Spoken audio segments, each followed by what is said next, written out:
West Fargo homeowners talk about a HUD buyout plan that went bad. And a breakdown of the president's new federal budget, how it affects the Valley. News 11 is next.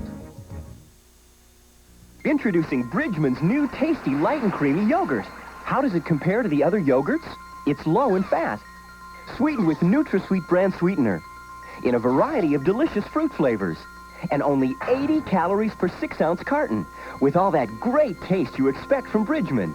New Bridgman Tasty Light and Creamy Yogurt. Low calories and great taste. Bridgman, for those who want the dairy best. Just 2 days left.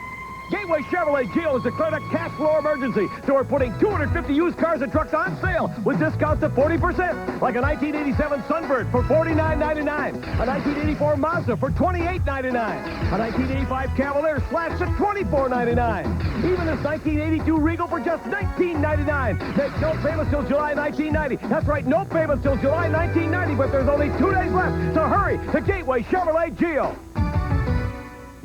Rock bottom prices. That's the bottom line during the Bears' total stock evacuation. The 90s are here and our entire 1989 stock must go. There's wall-to-wall savings of up to 60% off on sofas, chairs, bedrooms, mattresses, dining rooms, appliances, and home entertainment products. There's no exception. Everything must go. Plus, take advantage of the Bears' unbeatable no payments, no interest offer. It's rock bottom prices at the Bears' total stock evacuation. Wouldn't it be great if you were at the series and the manager needed a pinch hitter and remembered you from Little League and it was out of here? And wouldn't it be great if instead of calling, you know who brought beer? Really great beer like Keystone, the fresh cold-filtered beer in a can that tastes like beer in a bottle because of Keystone's specially lined can. And wouldn't it be great if your face was on a cereal box? Introducing Keystone and Keystone Light, bottled beer taste in a can. Wouldn't that be great? From KTHI, Fargo, Grand Forks, this is News 11 at 10.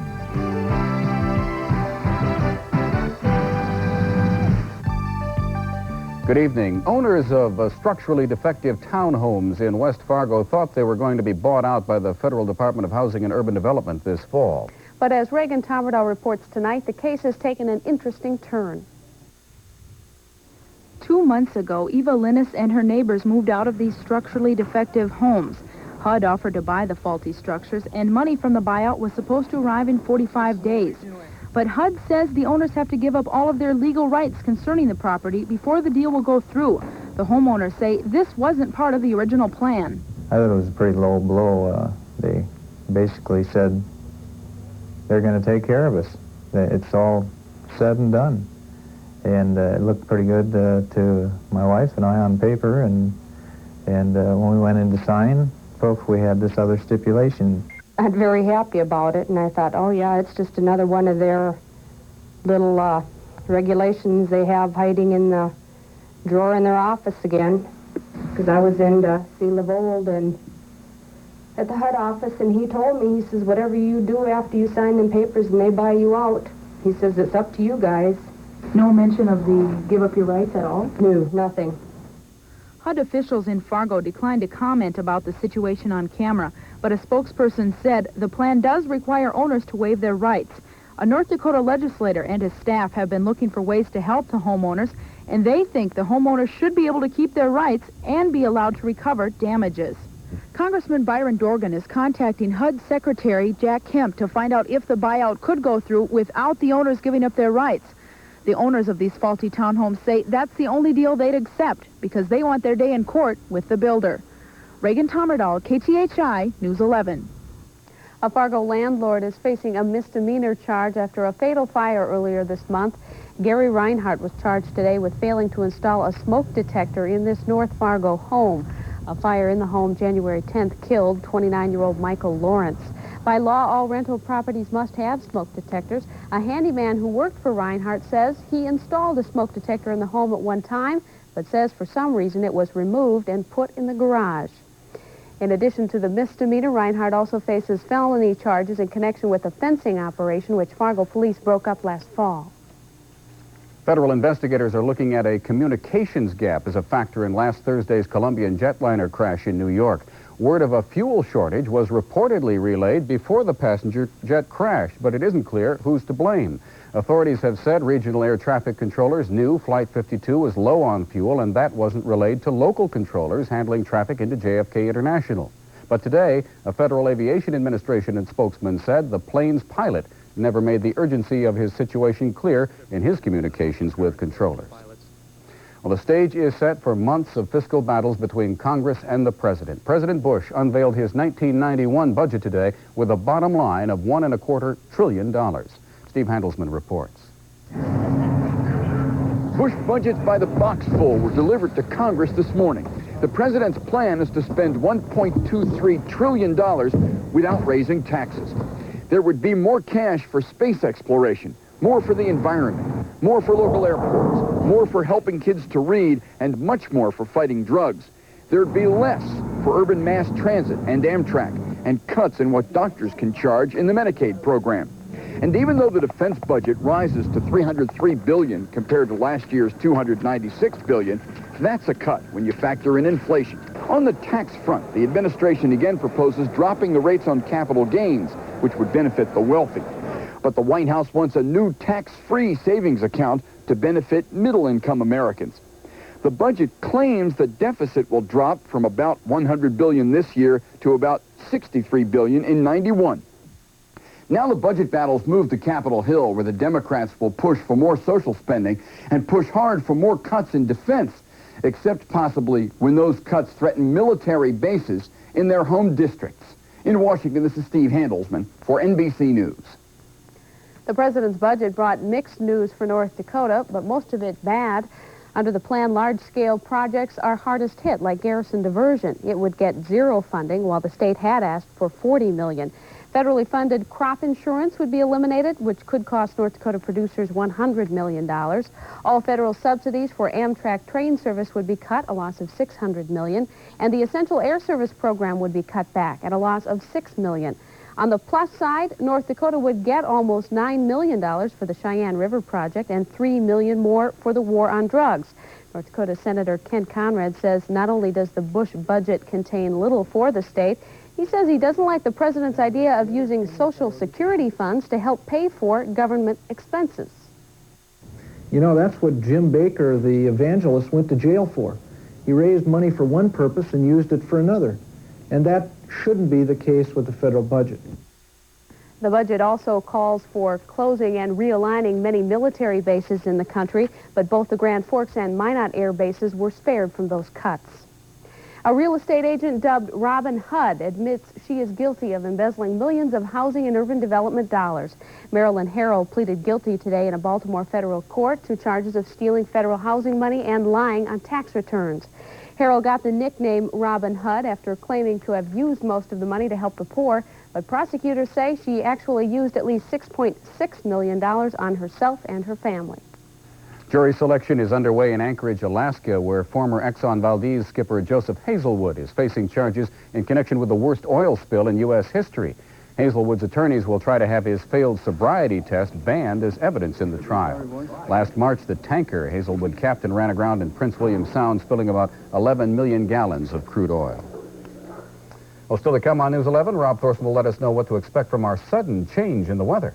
In sports, Dan Hammer with reaction to the decision to keep North Dakota's two-class system for high school athletics. And coming up, should North Dakota high school students who plan to go to college be required to take special classes? We'll have that story next on News 11. News 11 is brought to you in part by your Northland Ford dealers. Today I'm going to talk to you about heavy metal, the kind that goes into the body of a Ford truck. First, they take the best galvanized sheet metal and they bend it, because when you bend sheet metal, it becomes less flexible, more rigid. So this Ford F-150 not only looks tough, it is tough. As for Chevy, well, they've got a different idea when it comes to body design. You be the judge. If you're like me, you'll go with the best-selling truck in America, Ford F-150, only at your local Ford dealer.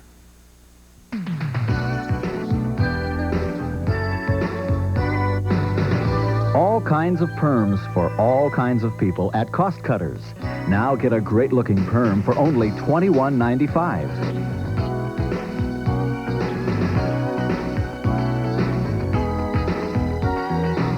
Perms, just $21.95. Another reason people keep coming back to Crosscutters. A limited time offer, appointment recommended.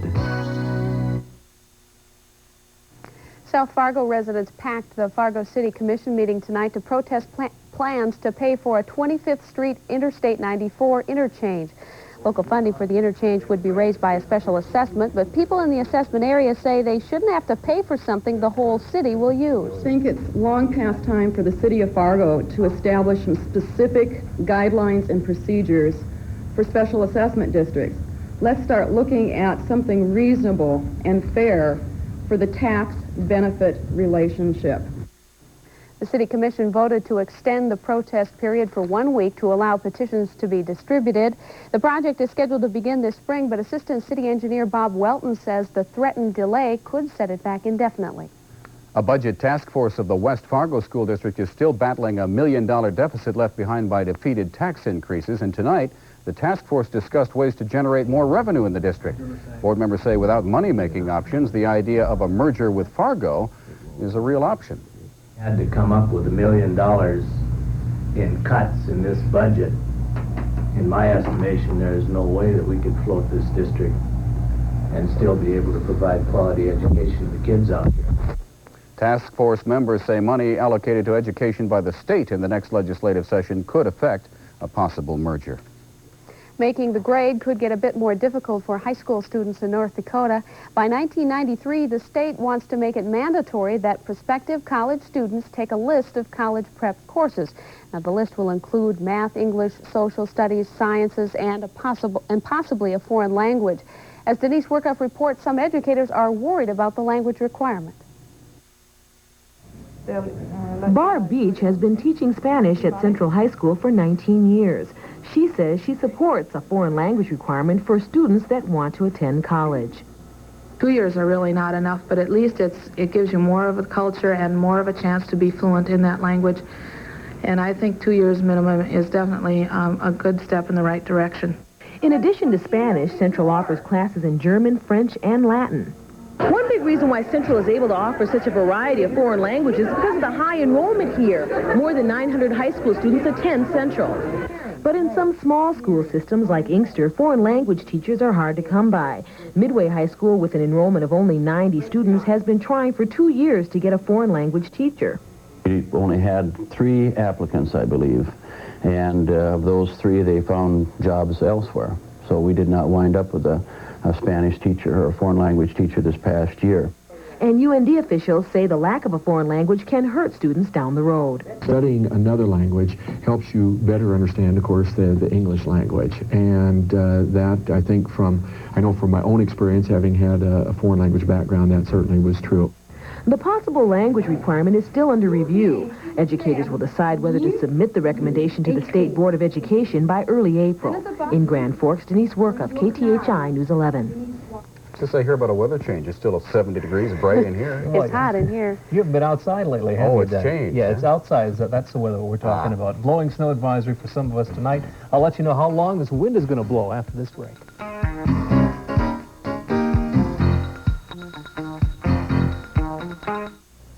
It's Rydell Chevrolet's inventory reduction sale now through 9 p.m. Tuesday. Choose from our entire inventory of new cars and trucks, all discounted. Over 240 to choose from. For example, get a new 1990 Chev Corsica for just $86.88, a new 1990 Chev Lumina for $10,988, or a new full-size Chev Silverado 4x4 for $15,688 using factory cash back. So why wait? Pick out your new Chevrolet or GMC at a special price during Rydell's inventory reduction sale through 9 p.m. Tuesday, 2700 South Washington, Grand Forks.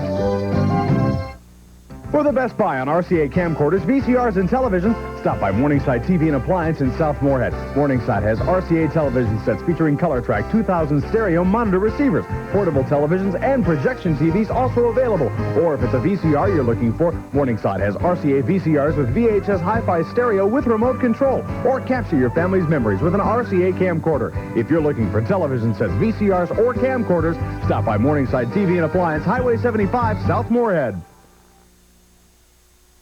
Frigid Arctic air is moving into the Red River Valley tonight on some gusty northwest winds, the coldest air we've felt this month, and it's going to stay for a few days. It's all following a fast-moving cold front. Today was the last mild of the mild days that we're going to have for a while. 39 degrees for the afternoon high in Fargo-Moorhead and 36 up in Grand Forks, East Grand Forks. Our News 11 weather cam takes us up to Grand Forks. Today we're in the halls of Central High, and the weather looks just fine there, too. In Grand Forks tonight, outside flurries with 6 degrees. The wind chill is 34 degrees below zero. Winds are northwest at 23, gusting up to 32 miles per hour. Relative humidity at 76%. The pressure rising 29.51 inches. In Fargo-Moorhead, mostly cloudy with 13 degrees. The wind chill is 27 below. Winds are northwest at 28 to 35 miles per hour. Humidity 67%. And the pressure 29.56. And also, it's on the way up. Well, the high temperatures have been above normal every day this month, so far anyway. The warmest Fargo temperature was 47 degrees back on the 10th. Remember that? That was that windy day. The wind came in after the warmth. And this is likely to be the warmest January since record-keeping began in Fargo, even though we're going to have below normal temperatures for the final 2 days, and it's going to spoil the looks of this beautiful graph.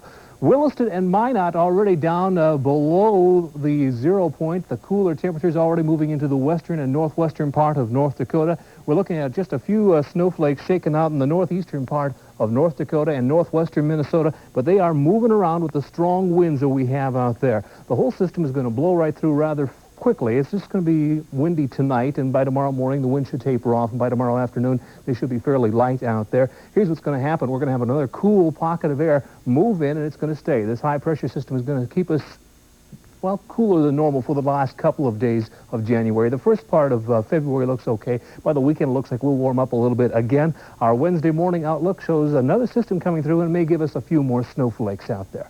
Our Red River Valley forecast includes a snow and blowing snow advisory for the northern part of the valley, Grand Forks and northward, and in west central and northwestern Minnesota. And if you're traveling into South Dakota, a wind chill advisory for the northern half of that state. Occasional light snow, much colder. Northwest winds at 20 to 35 miles per hour and wind chills of 30 to 50 degrees below zero tonight. Actual air temperatures will go down to around 8 degrees below zero for the Forks and near zero for Fargo-Moorhead, 1 above for Wahpeton and Breckenridge, 2 above for Fergus Falls. Partly sunny, and tomorrow will be the coldest day this month with north winds at 10 to 20 miles per hour, diminishing afternoon. The highs tomorrow near zero for the Forks and 2 above for Fargo-Moorhead, 3 in Valley City, 4 for Wahpeton and Breckenridge and Lisbon, 5 in Fergus Falls and Lemoore. Here's our extended outlook. On Wednesday, around 4 above, maybe 6 on Thursday, back into the teens on Friday, and Saturday we should go up to around 20 degrees again. So a few days below normal. So it's a good idea to put the car in the garage, I suppose, the next few days. Depends on what kind of car you got, I guess. Mine, I think I'll ship south. Okay. Thanks, Rob.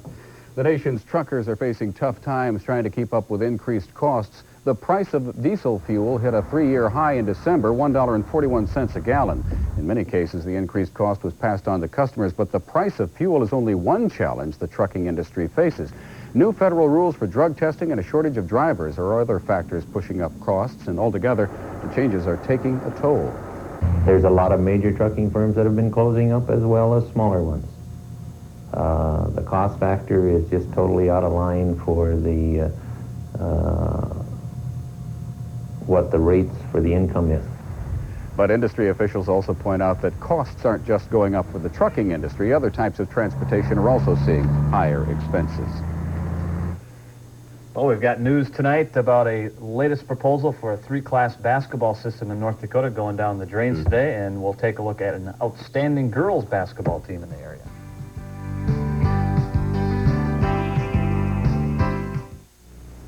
It's Rydell Used Car Showroom's inventory reduction sale now through 9 p.m. Tuesday. We filled our used car showroom with 30 cars and trucks, and all of them are priced at wholesale. For example, get this 85 Ford Escort station wagon for $24.99. This 85 Caprice wagon for just $42.99. Or this 85 Ford Lariat XLT 4x4 for $64.99. Special prices on the rest of our used cars and trucks, too. During Rydell Used Car Showroom's inventory reduction sale through 9 p.m. Tuesday. 2700 South Washington, Grand Forks. Over the years at Perkins Family Restaurants, we've used all sorts of pots to make just about everything, except, ironically, our 3 new delicious pot pies, all in a fresh-baked flaky pastry crust. Introducing our beef, chicken, and seafood pot pies, only at Perkins, where we've taken the pot out of the pot pie, just not out of the name. Folks in large and small communities all across North Dakota are strengthening our annual tree planting tradition. Young and old, they're leaving a lasting legacy for future generations. Strength from the soil.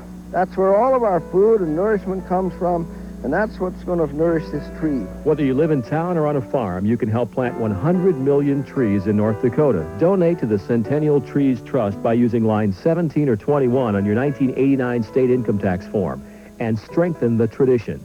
It's Smith Motors' end of the month sell-a-thon on new and used cars and trucks now through Wednesday. Choose from our entire inventory, all specially priced. For example, get this new 1990 Geo Tracker 4x4 for $10,990. This 1990 Olds Cutlass Sierra for $11,490 using factory cashback and first-time buyer's allowance. Or this 1990 full-size 4x4 pickup for $12,990. Special prices on over 100 used cars and trucks, too, during Smith Motors' end of the month sell-a-thon through Wednesday. Your Olds Cadillac, Chevy, and Geo dealer in Wahpeton. For the second time in 2 years, a plan to establish a three-class basketball system in North Dakota has failed. The General Assembly of the Activities Association today voted 107 to 101 against the latest proposal. Many thought the plan had strong backing, but those who voted against it believe the state's economic situation spelled defeat. It would be very difficult for me to go back and sell to my board that we've got to increase our travel in this tight times in North Dakota. Basically, I feel that we've got a good system at the present time, and it's a system that's been successful. A similar plan also failed in October of 1988. In Class B boys basketball, the Edgeley Rangers, the new #1 team in the state, they received 7 first-place votes. Glenfield Sutton McHenry is second, Munich third, Ray is fourth, and Dunn-C is fifth. Langdon comes in at sixth. Hillsboro and Northwood play tomorrow night. Hillsboro is 7th and Northwood is 9th. Regent and Rowlett are tied for 10th. In boxing, Virgil Hill's next fight will be against the most feared man in the light heavyweight division.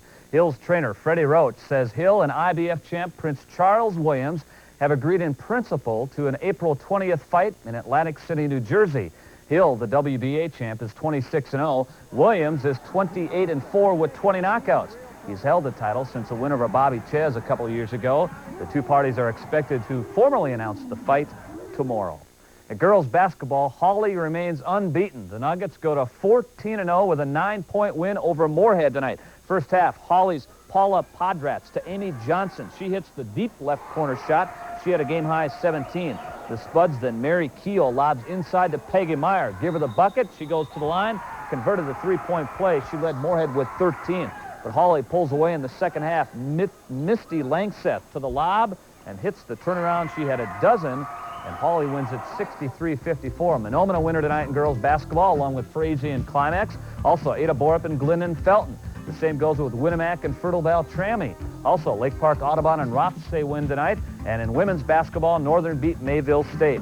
And Red River and Central win in girls volleyball. The same with Kindred and Park River Peasic. Also Finley, Sharon, and Shanley, along with Edgeley and Page Hope Clifford Galesburg. Maple Valley and Lakota win. Also Central Valley.